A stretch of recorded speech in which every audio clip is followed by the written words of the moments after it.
welcome to episode 13 of B&D Talking Sports Podcast. I'm your one of your hosts, Butch. This is my son Dominic. He's the other co-host. On this week's episode of the podcast, we're going to talk about the breaking news that happened today in the NBA with the alleged sports gambling and betting arrest that happened through early this morning. Then we're going to talk about the top 5 games from last week and the games to watch in college football this week. Then we'll talk about the top 5 NFL games from last week, and then also the top 5 games to watch this week on the NFL. And then we're going to kind of give our mid-season predictions on like MVP award, Offensive Player of the Year award. But just to kind of get started, like I said, we're going to talk about the news that broke this morning. There's been at least 3 players / former players, coaches in the NBA that was recently arrested for their part in legal sports betting and rigged poker games that was kind of linked to being involved with the mafia. First one was Portland Trail Blazers coach Chauncey Billups. He was arrested this morning at about 6 a.m. in Oregon after their game. They had a game last night. He was arrested for his pretty much running illegal poker games and rigging poker games, pretty much stealing money from people. Like I said, these are all alleged charges. They're innocent until proven guilty. The other one was the Miami Heat guard, Terry Rozier. He was, it's saying that he was arrested for illegal sports betting and kind of rigging games and stats and stuff like that to help people win parlay monies. This happened back in 2023 when he was part of the Charlotte Hornets. And then the other one that was arrested it says that is associated with the NBA is assistant coach / former player Damon Jones, which he was kind of involved in both the sports illegal sports betting and the illegal poker games. Like I said, supposedly they were involved with some form of the mafia. There's been a total of over 30 people arrested in this sting that the FBI was involved in. Well, here it says there's a total of 34 people were arrested, resulting in years-long investigation covering 11 states involving tens of millions of dollars that people were being frauded out of. So it's a very major situation. It's not a good look for the NBA, considering everybody that's been named so far that is involved in the NBA. It's going to question the integrity of the game. Anytime there's betting on sports and there's a possible someone that's involved causing that's actually physically impacting the game, it's not a very good sign. These 3 are pretty much probably just ended their NBA careers. I never liked Terry anyways. So like I said, they're innocent until proven guilty. Like I said, but they were arrested. All 3 of them were arrested about 6 a.m. this morning in 3 different locations. Like I said, Chauncey Billups was arrested in Portland, Oregon. Terry Rozier was arrested in a Orlando hotel because they were in Orlando playing the Magic last night. And then Damon Jones, it don't actually say where he was arrested at. But like I said, it's still a lot of information coming out about this story. if I find out any more information, I'll be sure to post it on here, on our TikTok, our YouTube page, Facebook page, X account. I'll post it on all of our accounts, just kind of keep you informed. So make sure you follow us, like, subscribe, and have it where you get notifications turned on, because I post on at least one of them every day, if not all 4 of them.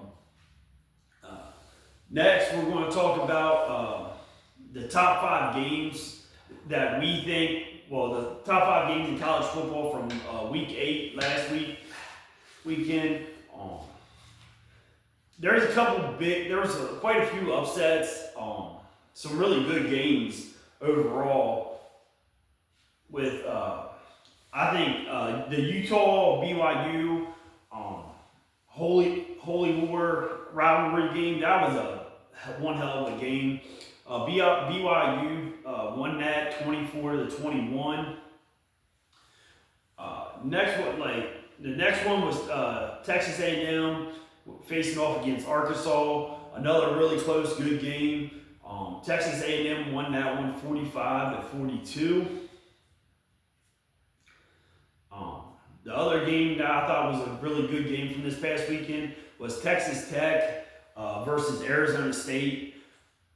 Texas Tech was ranked higher at the time. They were also undefeated going into that matchup. Arizona had 1 loss on the season. Arizona took the win 26-22, giving Texas Tech their first loss of the season. Then you had Vanderbilt versus LSU.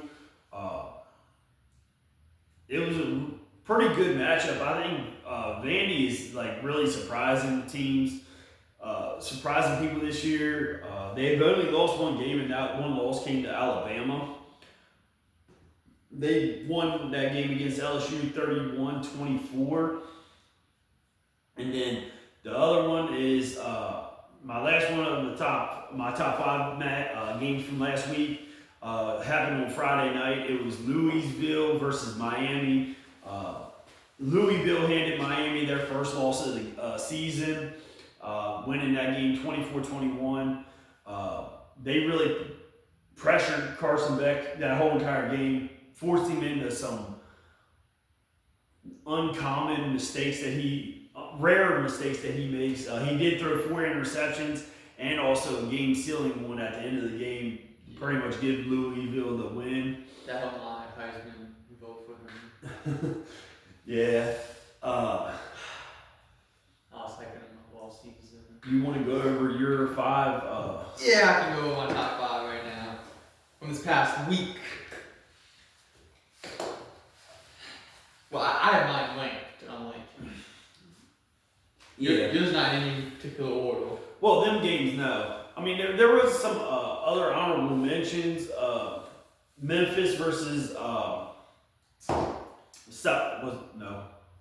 was Memphis versus.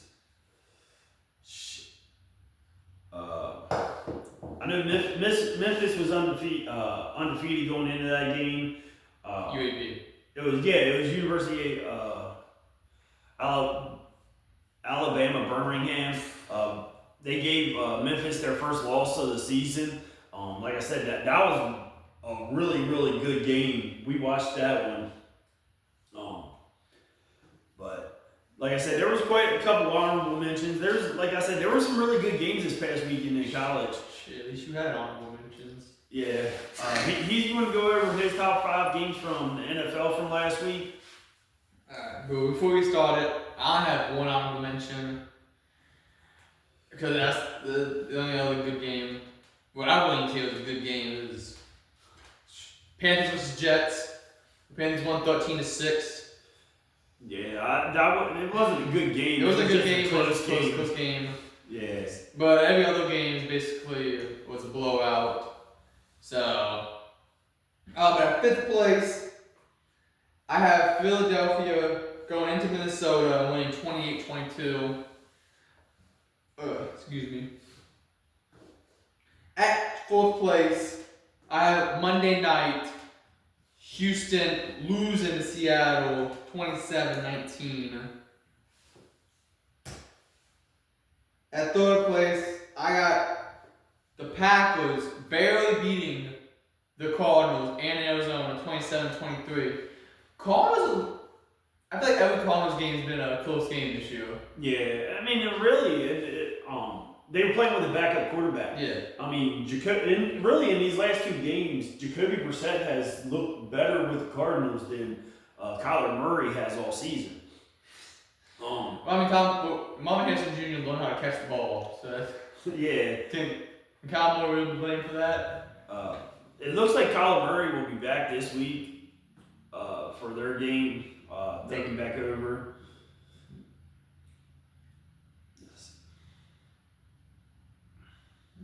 Well, it looks like Cardinals on a bye week this week. Oh, well, he should be back for the next game, though. Yeah. So, especially coming off of giving him 2 weeks. Against the Cowboys Monday night. Yeah. Second place, I have Thursday night game. Steelers at Cincinnati with Bengals winning 33-31. Joe Flacco, remember, he had Jamar Chase on his team. Oh, he threw him the ball. He had 16 receptions and I think 23 targets. I mean, I'll take that as a fantasy owner. Jamar Chase. Thank you, Joe Flacco. Thank you for setting your alarm, staying up that late with us. Yeah. Happy you didn't go to bed early. But number one game of the week, in my opinion, is them sneakily good New York Giants going into Denver and losing 33-32 to the Denver Broncos. The Giants had it. Yeah. But you can never count out a Sean Payton-led team. How do I say this? I did a TikTok live yesterday where I kind of broke down this game, and I don't think the Broncos won that game necessarily. I think it's more that the Giants lost that game. And a lot of people were giving me some flack and some shit on that. That's just my opinion. Yeah, it's a kind of a miracle comeback, but like Giants lost that game in the end.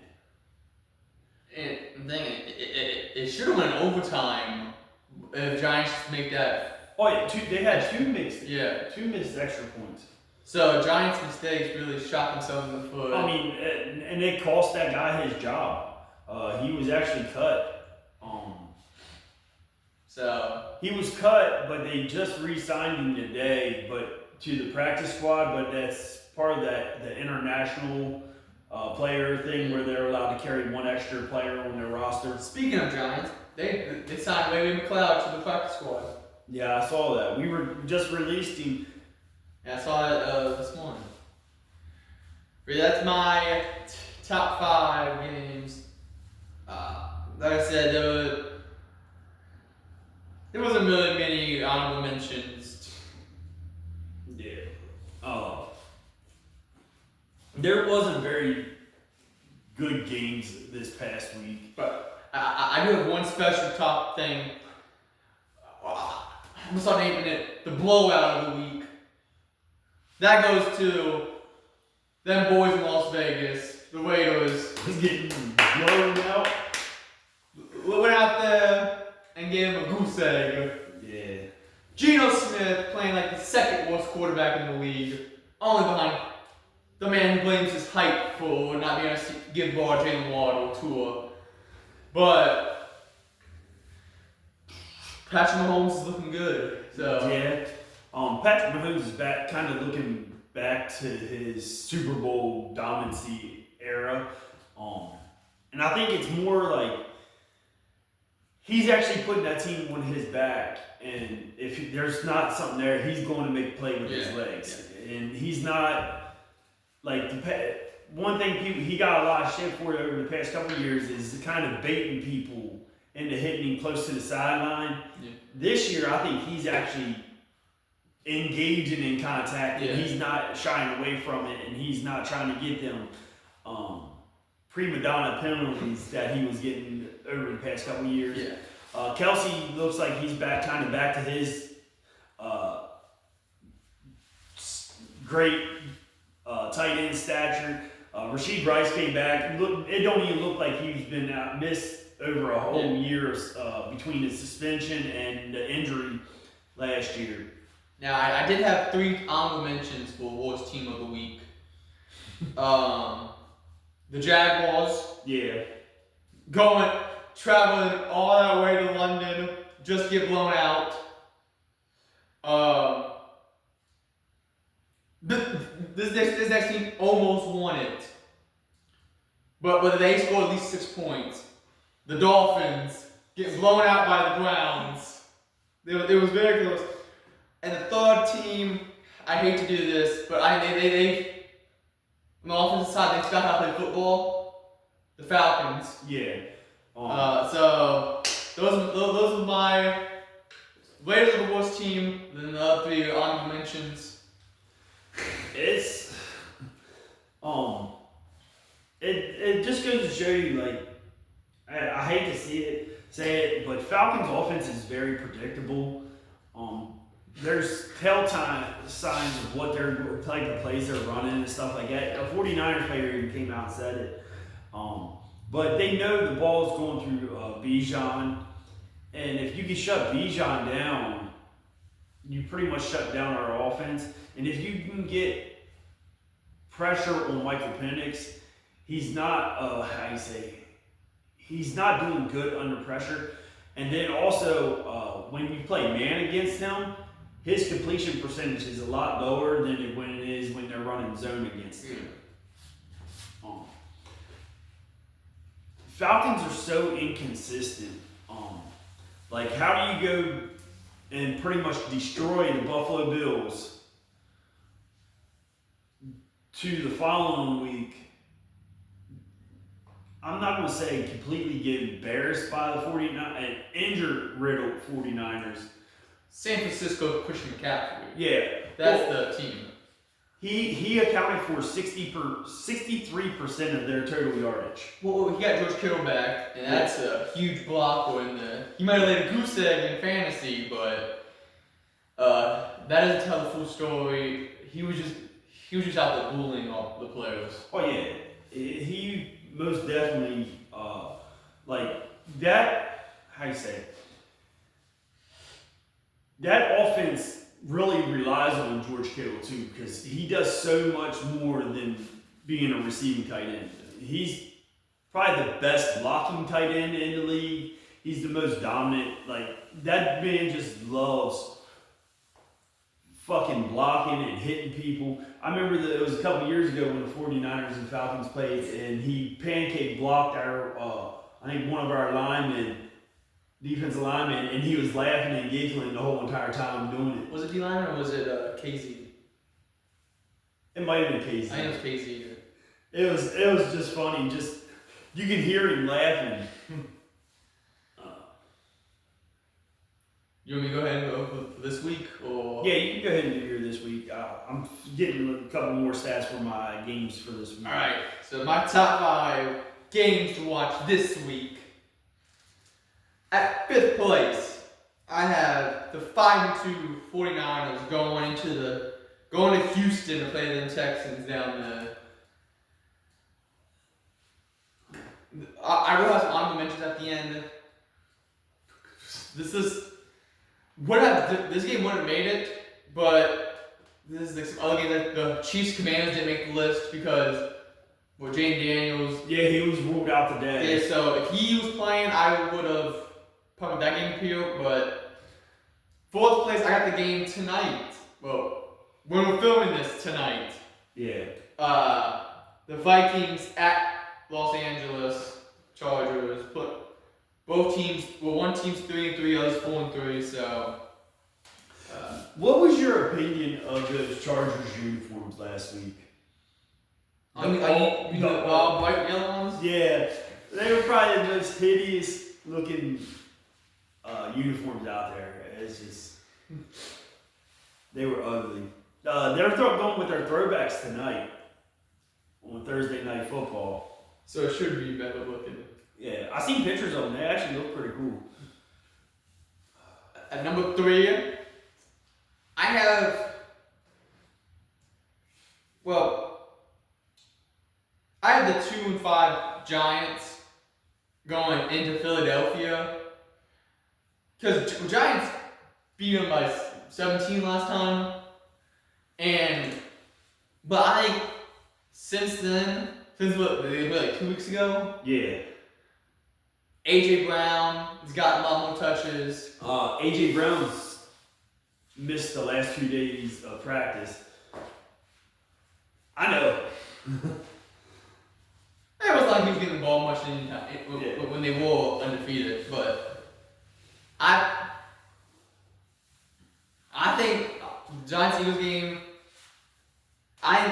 it could be a good game. Giants are sneakily good this year. Yeah, their defense is really, really good. Yeah. They found something with Jackson Dart and Cam Scatterbill. And I'll be honest with you, I think once they get like next season, they're not probably going to go on a deep run this year, but they get Malik Neighbors back next year. They also talks about acquiring Jalen Waddle. Yeah. So they could. We could see a passing the torch soon between the Giants and Eagles. So yeah. At number 2, I got the Sunday night game. Aaron Rodgers versus the Packers in Pittsburgh. Yep. Both teams with 4 wins. There was a stat I heard today. I think Packers have never won a game in Pittsburgh. Or are they going to? It's like kind of a lopsided matchup when they go to Pittsburgh. Aaron Rodgers he says it's not a revenge game, but anytime you face your old team, it's kind of a revenge game. Yeah. I picked the Packers winning this week, but it's kind of like a game that I was wasn't 100% sure on. I mean, because Aaron Rodgers can't move that well. So if Michael Parsons, as long as he gets he could have a field day. But so Michael Parsons is the reason why the Packers beat the Cardinals last week. And then number 1, I got them boys, Dallas, going into Denver. I'm excited to see the CD versus PS2 matchup. And then, I got the Cowboys winning this one. Yeah, I got the Cowboys winning this one. I think it's going to be a high scoring game. I mean, you're pretty much you would think would be Dallas's defense can't stop a nosebleed. They did look a little better this past week against the Commanders, but the Commanders weren't fully healthy. Yeah. And you got the Broncos defense that is probably the number one defense when it comes to sacks, turnovers. Then you got Dallas's offense, which are kind of top 5 offensive. Yeah, Dak's looking good. Yeah. George Pickens is looking good. CD looked good last week. And Javonte Williams, they got a run game. Yeah, Javonte Williams, revenge game. Yeah. I can see the game going either way. I think it's going to come down to whichever team plays mistake-free football and whoever possesses the ball last. I'm going with Broncos. I think the Cowboys, like I said, I think it's just going to be a high-scoring game. It's going to be a shootout.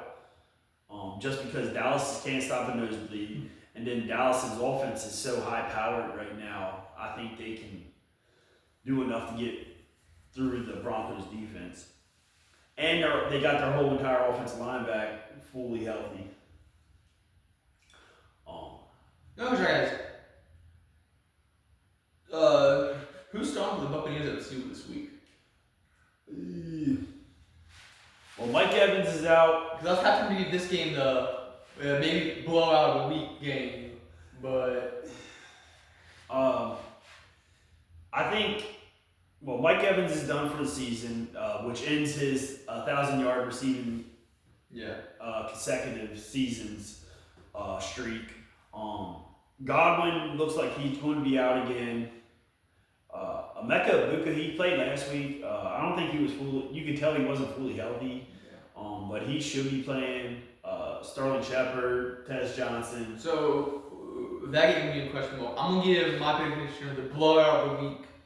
I think the Colts blow out the Titans this week. That's my lock pick of the week. I want to say honorable mention. I think I don't know if it would have been an upset of the week, but if they had Bryce Young, Panthers beating the Bills. He was out on the practice field yesterday. I think he was limited, but because they haven't ruled him out yet. If Bryce Young plays, then I could see upset of the week going to the Panthers. Yeah. I just don't see the Bills losing coming off a bye week. After getting embarrassed by the Falcons on Monday Night Football, and then coming off bye week, I think they're going to, especially Josh Allen, I think he's going to want to play better. Well, it comes off the question of what I asked you before the season even started. Who does Josh Allen have besides James Cook? Dalton Kincaid when he's healthy. Keenan Coleman is inconsistent. J.C. Horn's playing like one of the best corners in the league. Yeah. Bryce Young is learning how to play football. And you got Tech Millen. Yeah, plus they're playing at home, so I mean it could be. Panthers at a home game? Yeah. So I could see Panthers doing the upset of the week. What do you think of the Bears-Ravens game? I debated this quite a bit yesterday on my it all depends. TikTok Live. Depends if Lamar plays. I got the Bears winning, even if Lamar plays. I mean, Lamar brings that uncertainty to that Ravens offense. They have Cooper Rush in there. You know Cooper Rush ain't going to just go fucking scramble the entire time. So if Lamar plays, I think it'll be a close game. Either Ravens win or it's a close game against the Bears. But if he ain't playing, I got Bears. I got the Bears winning that one just for Ravens defense.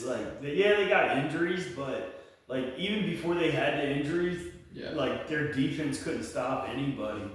And then Lamar didn't practice on Monday. He was limited. No, hold on. He didn't practice on Tuesday. He was limited yesterday. He was limited today. I mean, so I guess really tomorrow's practice and Friday's practice and then Saturday's kind of walkthrough type thing. He might end up being a game time decision. Yeah. Now I got one for you. All right. When do you think the Jets get their first win of the season? They play the Bengals this week.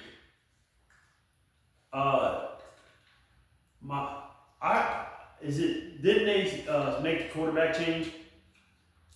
Nothing official yet, I think. I know that I saw one press conference. Aaron Glenn was like, "We will have a quarterback on the field." That's all he said. That's never good. Yeah, I mean, it's a good sign that quarterback is on the field. Yeah. Aaron Glenn knows who Jets QB1 will be, but won't say. So it could be Kirk Cousins.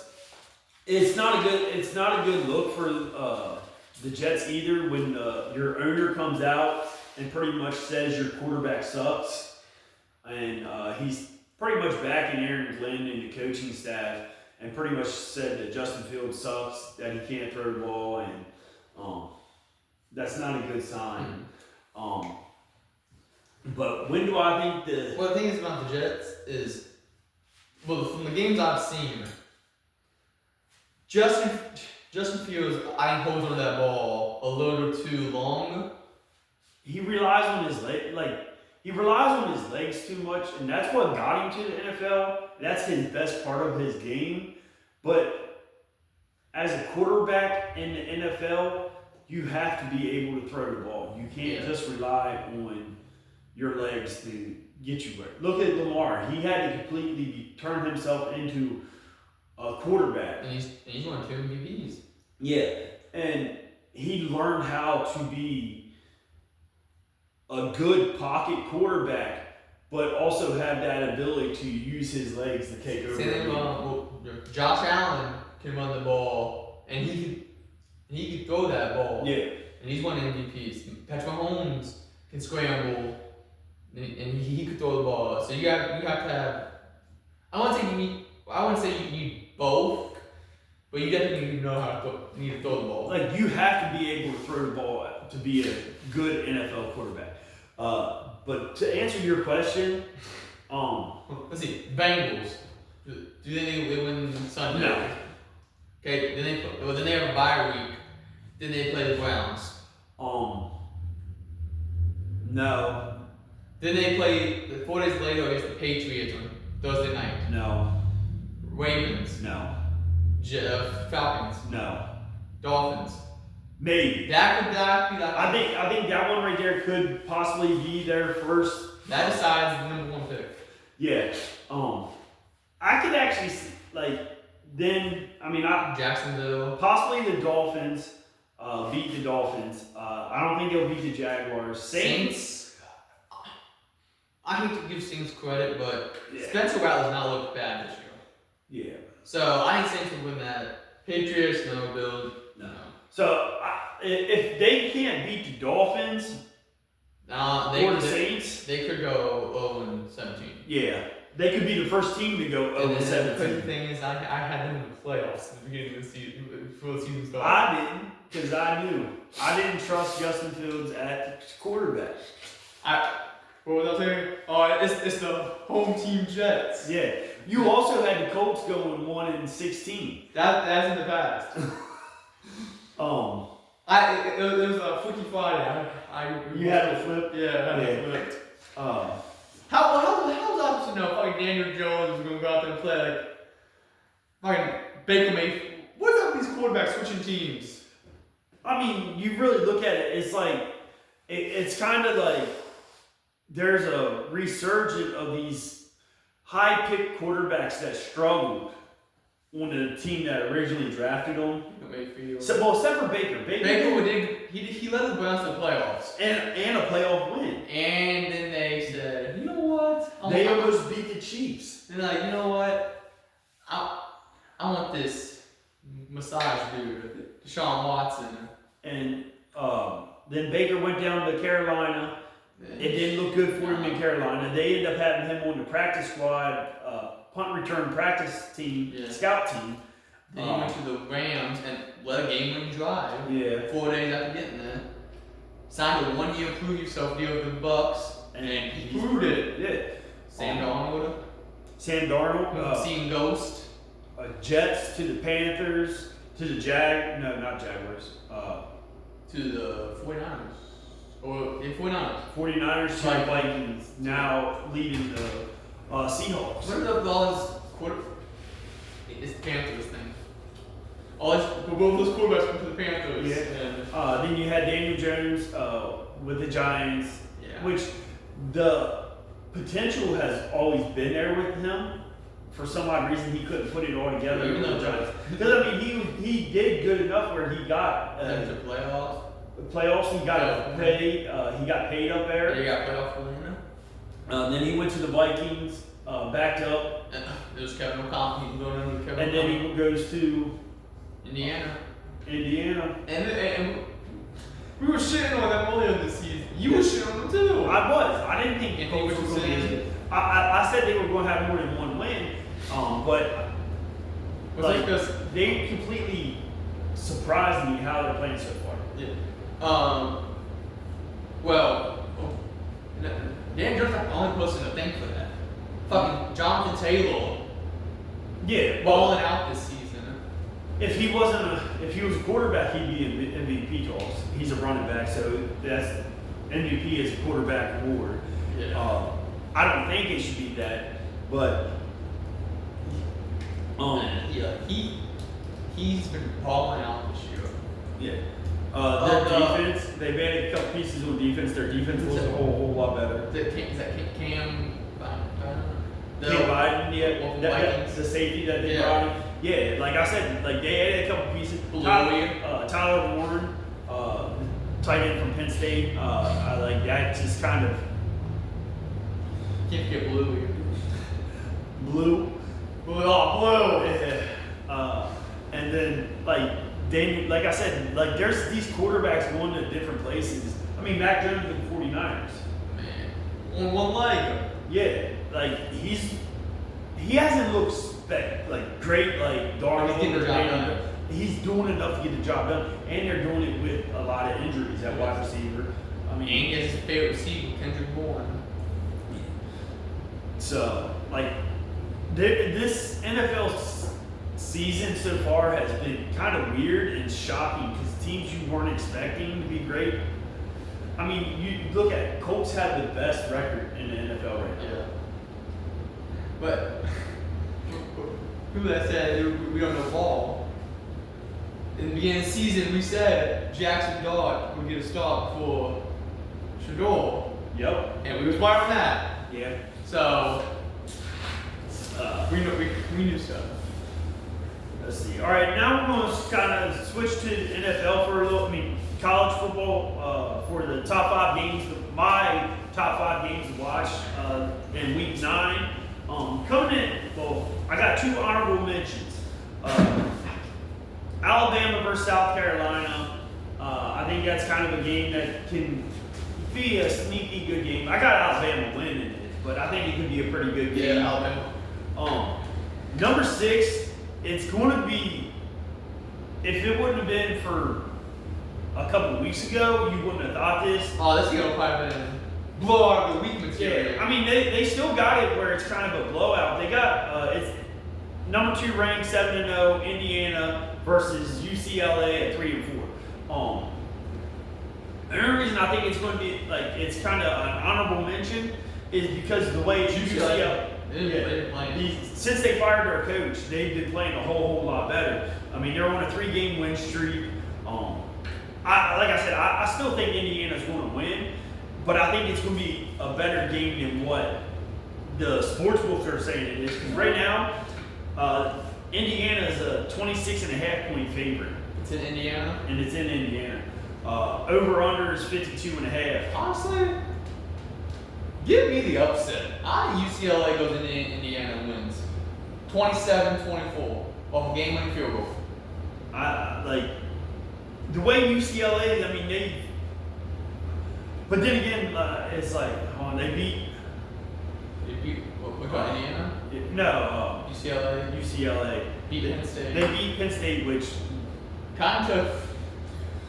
They're not looking very good right now. Well, that's the game that got. Is that the game that got James Frank? No, he got fired from Northwestern game. Yeah, he got fired at the Northwestern game. Then they beat I forget who the second game was, and then they beat Maryland last week. Which upset them? Yeah, it's alright. But like I said, I think it could be a sneaky good game. Michigan State. They beat Michigan State 38-13. Like I think it's going to be. Like I said, I think Indiana wins it, but I think it's going to be a good game. It's going to be closer than what people think it's going to be. So there are my 2 honorable mentions. But coming in at number 5, it's the 6-1 South Florida, number 18 ranked South Florida versus 6-1 Memphis, who just got their first loss against UAB last week. USF is minus 5.5 favorite with a total of points of over under 58.5. I think it's going to be kind of I think that's a good game because, like I said, Memphis was undefeated until last season. Last game. South Florida has been looking pretty good all year. They got one loss also. I got South Florida winning that one too. Then coming in at number 4, my 4th game of the week, 11th ranked BYU 7-0 versus Iowa State 5-2. Iowa State is a 2.5 point favorite. So BYU is actually the underdog in this game. Where's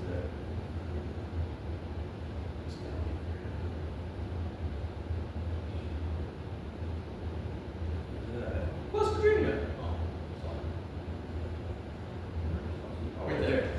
Yeah, Iowa State is a 2.5 point favorite against BYU. It's probably just for the simple fact that Iowa State's at home, but BYU is balling.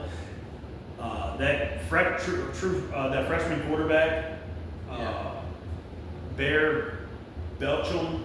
It's fucking weird as shit seeing the quarterback wearing a number 47 jersey. Was he the star of the UNC? I think so. Because usually you get those kind of numbers like, you're But like, he's a freshman. yeah, you're true freshman. you'll be like the third, fourth string quarterback. He's 47, probably not playing much. And then they didn't expect him. I didn't expect him to play as good as he's playing right now. And said, okay, what? Yeah. They're not changing New Jersey, but Yeah. I think BYU will take that one, Yeah, even though they're the underdog in that game. Number 3 is the number 3 ranked Texas A&M 7-0 versus ranked 20 LSU 5-2. Texas A&M's 2.5 point favorite. Over under is 50.5 points. I think it's in the last 14 matchups. Texas A&M is 2-12 when having to travel to LSU. But I think if they can beat LSU, for one, they're the only undefeated team remaining in the SEC. Could they move up higher than 3 past Ohio State and Indiana? well, I'm going to take it now. If my predictions come true, Texas A&M is going to move up because Indiana's going to lose to UCLA this week. Yeah. And that defense of Texas A&M might be one of the best defenses in the league in college football. So I personally have Texas A&M winning 30 to 14. 30 to 14. I don't believe. At the beginning of the season, I was a believer of that Garrett Newsmile. Yeah. But I don't trust the offense enough. So I got Texas A&M whooping that. Their LSU's starting linebacker, that Wilt Weeks. Looks like he's going to be missing his second game in a row too. But yeah, I got Texas A&M winning that one.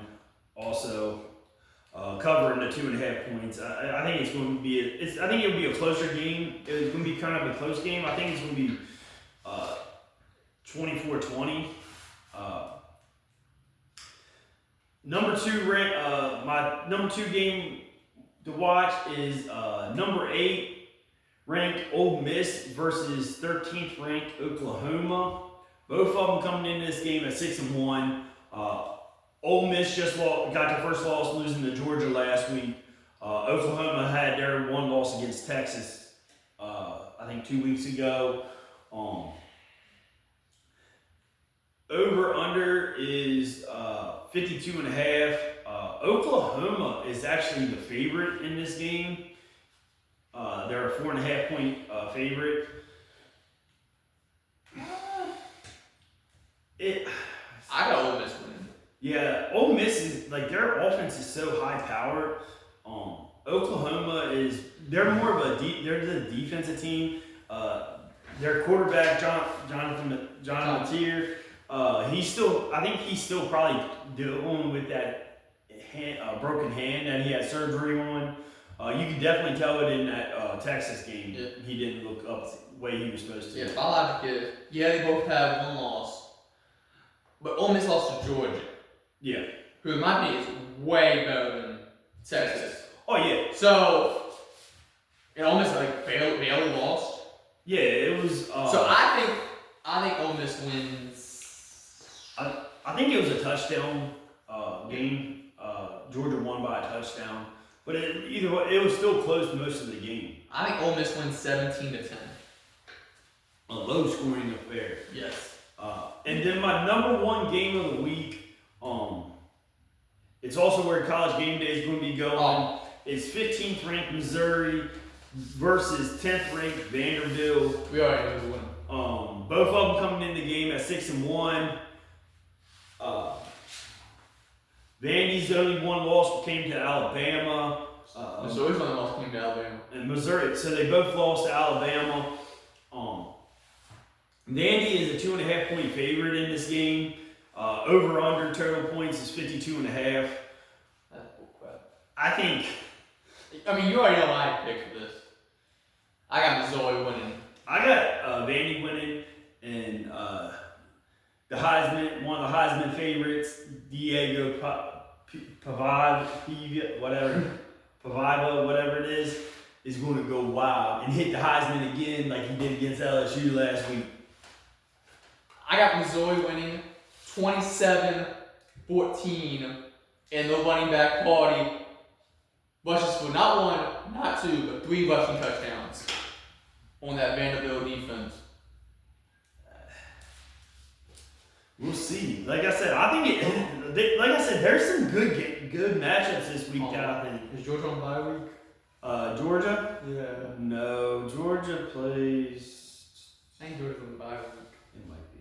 I thought I saw. Aww. I was getting myself ready for the Georgia thing.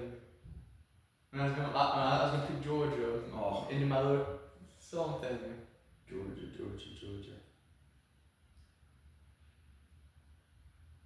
I mean, I can still do it with Missouri.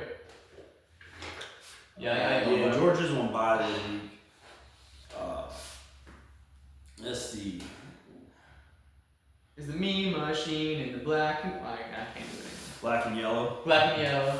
Who's that coming down the drain? You have to figure out what the Missouri chant is. It's the meme machine in the black and gold.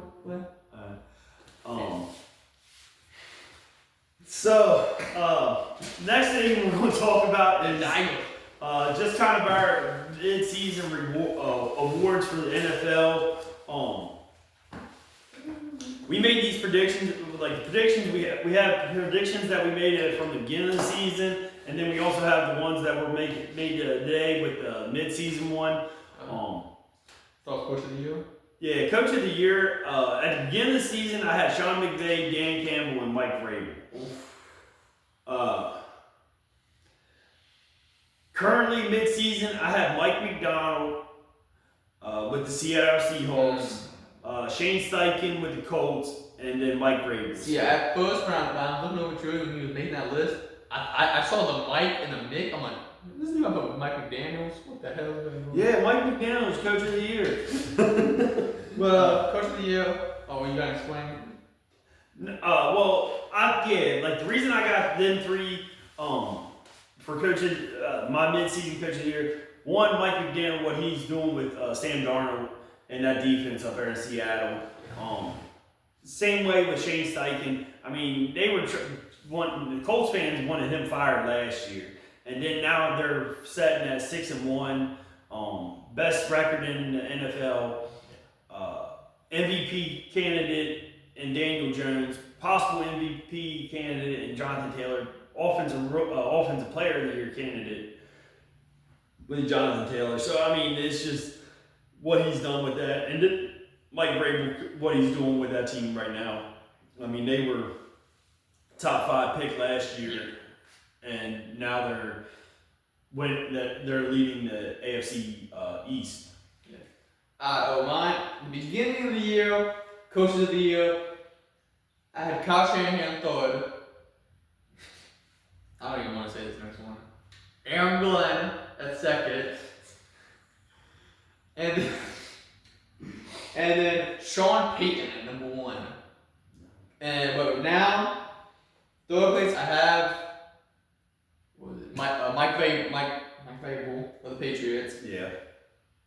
Just the way he's unlocked Drake May Yeah. stuff. So, second place, I have Kyle Shanahan.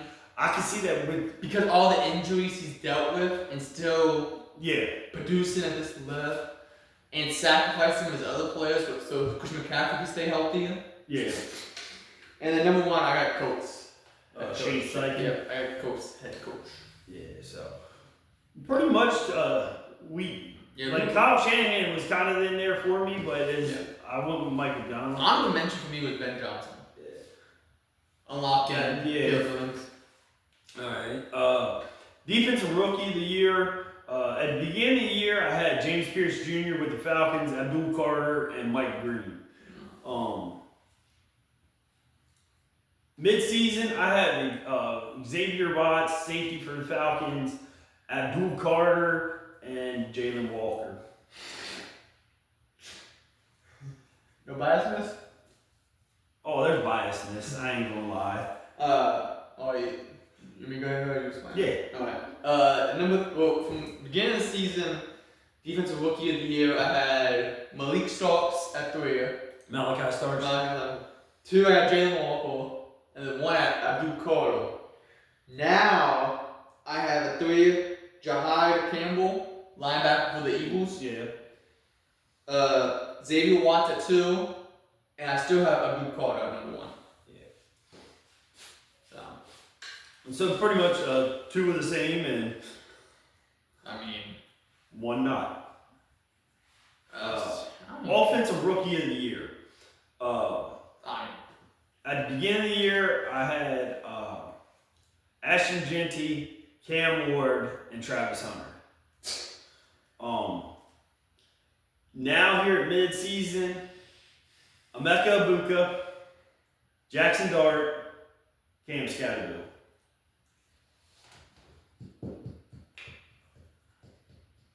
I have 3A and a 3B here. Like at the beginning of the season. At 4, in the beginning of the season, I had Tyler Warren. 3, Matthew Golden. 2, Travis Huntsell, and then 1, Cam Ward. But now, I don't have the 3B written down, but that Ted McMillan. Yeah, for Panthers. 3A, I have Jackson Dart. 2, I have Tyler Warren. And then number 1, Egbuka. Egbuka. He's pretty obvious right now. Even though Jackson Dart is the betting favorite to win. Yeah. Now we'll do Defensive Player of the Year. My 3 at the beginning of the year was Aiden Hutchinson, Michael Parson, and Max Crosby. Mid-season, I had Brian Burns, Leonard Williams, and Byron Young. Which it's more or less I went by kind of like Brian Burns. He has 12 tackles for loss, 9 sacks. Yeah, he's leading sacks. Byron Young is second in sacks, and then Leonard Williams for the Seahawks he's dominating up there. He don't have the sacks and stuff like that. Yeah. But you can just see his dominance there on the defensive line for the Seahawks. The beginning of the season, Defensive Player of the Year, 3rd place I had TJ Watt. 2nd, Jared Voss. And number 1 I had PS2. But now, 3rd place I have Myles Garrett. Because he's always going to be in that conversation. Yeah. 2, I got that Nick Benito for the Broncos. Yeah. And then number 1 I got Brian Burns. I'm going to mention Chris Jones when he tries. Yeah. And not walk in on a game winner. TJ Watt can be an honorable mention. Aiden, there could be a lot of Michael Parsons. Yeah. Offensive Player of the Year. Bijan. At the beginning of the season, I had Bijan Robinson, Saquon Barkley, Jamar Chase. Here at midseason, I got Bijan Robinson, Jonathan Taylor, and then JSN Jackson Smith Njigba. At the beginning of the season, Offensive Player of the Year, I had Saquon at 3, Bajan at 2, and then Jamal Chase at 1. Currently, I have JSN at 3, Christian McCaffrey at 2, and John Taylor at 1.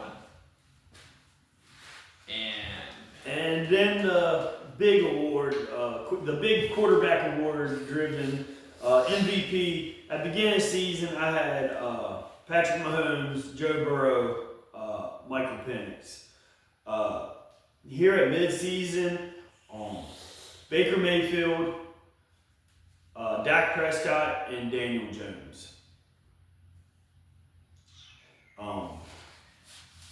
Like you can say, put Patrick Mahomes in there. I mean, he's having that kind of research. Like he's having a great year. I'm going by like just overall like Daniel Jones. He's like the one piece that they added to that Colts offense that's really pushed the Colts offense forward and them as a team. Dak Prescott, he's having a phenomenal season so far. And then Baker Mayfield, I mean, he's probably not he might not have all the stats, but he's the most valuable to his team right now. Yeah, he's the most valuable. If the Buccaneers wouldn't have Baker Mayfield at quarterback, they would not be 4-2, 5-2. Yeah, they know that, haven't they? They lost 2 games. Yeah. I think it'll be. I think the Panthers will be winning the division right now. Like I said, if it wouldn't be for Baker, he wouldn't in those comeback wins. They wouldn't be set where they are. Alright, so beginning of the season, 4th place I had Bo Nix at MVP. 3, Josh Allen. 2, Jaden Daniels, and then number 1, Joe Burrow. And 2, my top 2 just can't stay healthy this season. Yeah. So that's never a good start. But my top 4 for MVP here. 4th place, I got Drake May. 3rd place, I have Mahomes. 2, Indiana Jones. And then number 1, Baker Mayfield. Honorable mention, Kyle Pitts. Yeah. Honorable mention, Justin Fields for the other team. Yeah. I think that's about it for this week. Christian McCaffrey. We'll be back again next week with another episode. We'll talk about more of our games of the week, games to watch coming up, and then we'll kind of talk about some more of our. We'll do what our season total for games, like team wins, to compare to what they are right now. Like I said, follow us on TikTok at B&D Talking Sports. Another MVP candidate, AJ Brown's Twitter. Follow us on Facebook at B&D Talking Sports. Follow us on X at B&D Talking Sports. And then here on YouTube, like, subscribe, comment. Let us know how we're doing. But other than that, we're going to get out of here for the week, and we'll see you guys next week. Peace out. Yeah.